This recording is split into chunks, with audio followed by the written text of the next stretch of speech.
तो सोचे थे कि बड़े बड़े लोग आएंगे, गरीब लोग को कुछ दे के जाएंगे।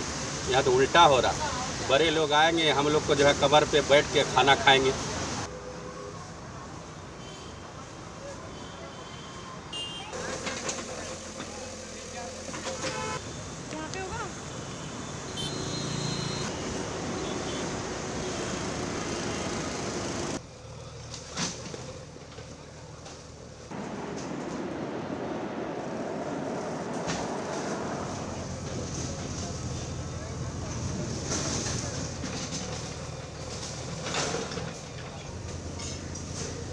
हम 25-30 साल से यहाँ पर रह रहे हैं और ऐसे अचानक हमारा घर तोड़ देगा तो हम कहाँ जाए? कुछ सुविधा नहीं, कुछ रहने का पता नहीं, कुछ आता नहीं। ऐसे हमारे घर से बेघर कर दिए रोड पर।